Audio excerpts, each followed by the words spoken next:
बिहार के उप मुख्यमंत्री तेजस्वी यादव की मुश्किलें काफ़ी बढ़ गई है। दिल्ली हाई कोर्ट ने उनकी याचिका को खारिज कर दिया है। आगे इस रिपोर्ट में हम आपको विस्तार से बताने जा रहे हैं। उससे पहले शहीद अमर शहीद जनरल सीडीएस जो हमारे देश के पहले सीडीएस जनरल बिपिन रावत जी को सच्ची श्रद्धांजलि अर्पित करता हूं, क्योंकि आज उनकी जयंती है और आप लोगों से निवेदन करता हूं कि आप लोग भी उनकी जयंती पर उन्हें नमन करें।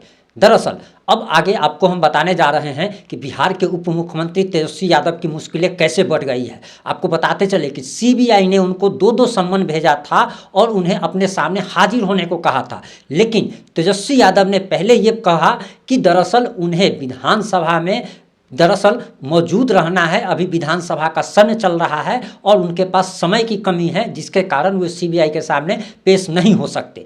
अब इसको लेकर उन्होंने दिल्ली हाई कोर्ट में याचिका दायर की थी कि उन्हें सीबीआई के द्वारा परेशान किया जा रहा है और बार बार सम्मन दिया जा रहा है। अब इसको लेकर दिल्ली हाई कोर्ट ने उनकी याचिका को खारिज कर दिया है, सिरे से खारिज कर दिया है और कहा है, साफ साफ दिल्ली हाई कोर्ट ने अपने आदेश में कहा है कि 25 मार्च को उन्हें हर हालत में सीबीआई के सामने पेश होना पड़ेगा। इसी के साथ उनके गिरफ्तारी की तलवार भी लटकती जा रही है। आपको बताते चले कि दरअसल तेजस्वी यादव ने साफ साफ कहा था कि विधानसभा का सत्र चल रहा है और वह एक संवैधानिक पद पर है, बिहार के उप मुख्यमंत्री हैं, जिस कारण उन्हें विधानसभा में उपस्थित रहना अनिवार्य है। अब इसको लेकर दिल्ली हाई कोर्ट ने एक तल्ख टिप्पणी भी की है और उन्होंने साफ साफ कहा है कि शनिवार और रविवार को कोई विधानसभा का सत्र नहीं चलता। आप 25 मार्च को किसी भी हालत में सीबीआई के सामने हाजिर हो।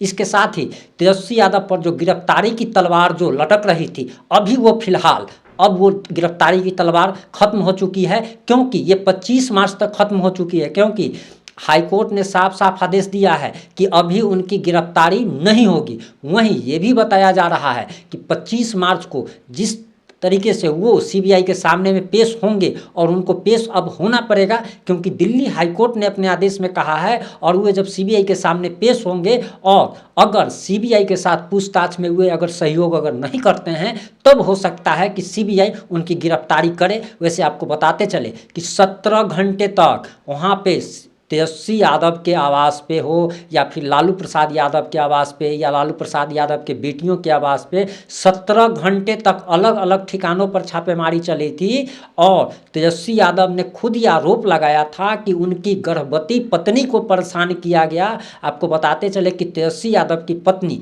राजश्री जो हैं, राजश्री अभी प्रेग्नेंट हैं और उनका अंतिम महीना, ऐसा बताया जा रहा है कि अंतिम महीना चल रहा है और उनको 15 से 17 घंटे एक गर्भवती महिला को बैठाया गया, जिसको लेकर तेजस्वी यादव आग बबूला दिखे थे और उन्होंने साफ साफ कहा था कि जो भी सीबीआई को या ईडी को जो छापे में जो मिली है छापे के दौरान, उसका सीजर लिस्ट सार्वजनिक करना चाहिए। वहीं आपको बताते चले कि लैंड फॉर जॉब मामले में उसमें 650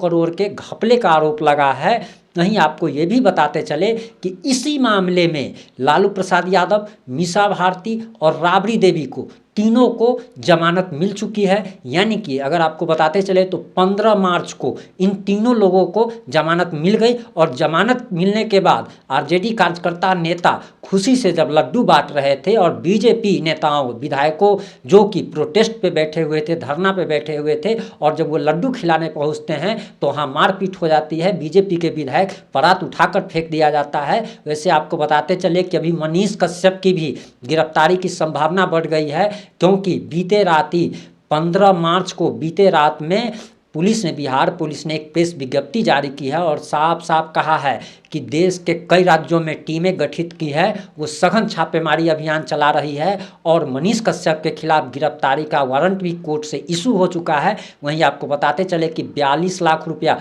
उनके विभिन्न 4 अकाउंट में जो 42 लाख रुपया था उसे फ्रीज कर दिया गया है। और फ्रीज करने का अगर मतलब अगर सरल शब्दों में अगर समझाया जाए तो फ्रीज का मतलब ये होता है कि जो पैसा बैंक अकाउंट में जमा है उसमें उस अकाउंट में ना तो 1 रुपया जमा हो सकता है, ना ही वो पैसा निकाला जा सकता है। यानी कि वो पैसा भले ही मनीष कश्यप का हो, अकाउंट मनीष कश्यप का हो, लेकिन अब ना तो उसमें 1 रुपया जमा किया जा सकता है, ना ही 1 रुपया निकाला जा सकता है। वहीं आपको बताते चले कि बहुत सारे लोगों का ये कहना है कि 42 लाख रुपया आखिर मनीष कश्यप के पास कहाँ से आया। तो उन लोगों को एक सिंपल भाषा में जवाब देते चले कि यूट्यूब और फेसबुक से करोड़ों में कमाई होती है। जहां तक अगर सौरभ जोशी ब्लॉग की अगर बात की जाए, जिसके मात्र 20 मिलियन फॉलोअर है, 20 मिलियन फॉलोअर वाले 98 लाख रुपया प्रति महीना कमाते हैं सिर्फ एडसेंस से। स्पॉन्सरशिप से तो एक एक स्पॉन्सरशिप करने का लोग 10 लाख 20 लाख रुपया लेता है। हम आपको बताते चले कि मनीष कश्यप के पास जो पैसा जो निकला है अकाउंट से, ये कोई बड़ी भारी रकम नहीं है, ये बहुत ही कम रकम है। और मनीष कश्यप का चैनल जितने सब्सक्राइबर हैं, आपको बताते चले कि मनीष कश्यप के सिर्फ एक चैनल पर 64 लाख सब्सक्राइबर हैं। और मनीष कश्यप के वैसे 6 चैनल हैं सिर्फ यूट्यूब पे, फेसबुक पे अलग। तो 6 जो चैनल है वो कम से कम 20 मिलियन से ऊपर फॉलोअर है। और जब 20 मिलियन फॉलोअर वाला सौरभ जोशी ब्लॉग जब 98 लाख रुपया मंथली कमा सकता है, तो मनीष कश्यप के लिए करोड़ों कमाना कोई बड़ी भारी बात नहीं। और ईमानदारी से कमाना, कितना मेहनत करना पड़ता है, वो हम लोग ही जानते हैं। क्योंकि जो वीडियो अभी आप देख पा रहे हैं, इसको एक वीडियो को कंटेंट ढूंढना, रिसर्च करना न्यूज़ में, क्योंकि ये न्यूज़ है, एक भी शब्द आपको गलत नहीं बोलना है, जो है वही परफेक्टली आपको बोलना है। इसमें कितनी मेहनत लगती है, वीडियो एडिटिंग, एसईओ, थंबनेल, फिर अपलोडिंग, काफ़ी सारी मेहनत लगती है। और ये पैसा जो भी मनीष कश्यप के यहाँ से निकला है, ये कोई घोटाले का पैसा नहीं है, इसलिए किसी को चिंतित होने की आवश्यकता नहीं है मनीष कश्यप के समर्थकों को। और मनीष कश्यप के समर्थकों को एक बात और कहना चाहूँगा कि अगर मनीष कश्यप अगर जेल भी जाते हैं तो आप लोग को हिम्मत नहीं हारना है, आप लोग को धैर्य धारण करके रखना है। और एक बात जान लीजिए कि मनीष कश्यप अगर जेल भी जाएगा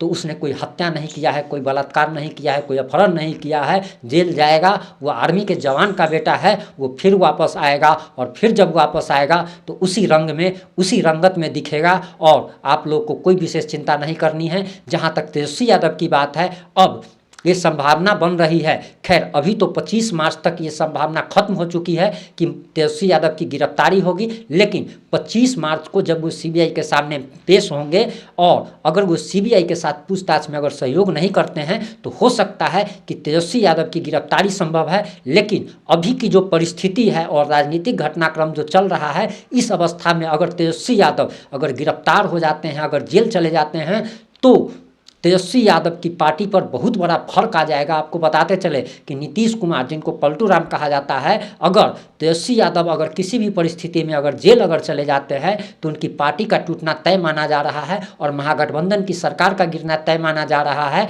तो ये राजद समर्थकों के लिए ये बहुत ज़्यादा जरूरी है और राजद पार्टी के लिए बहुत ज़्यादा जरूरी है कि तेजस्वी यादव किसी भी परिस्थिति में जेल ना जाने पाए। क्योंकि अगर तेजस्वी यादव अगर जेल अगर चले जाते हैं तो बिहार की राजनीति का पूरा घटनाक्रम चेंज हो जाएगा, पूरी राजनीति चेंज हो जाएगी, सरकार भी बदल सकती है। जैसे इस मामले में कोई नया अपडेट आएगा हम आप लोगों तक जरूर पहुंचाएंगे।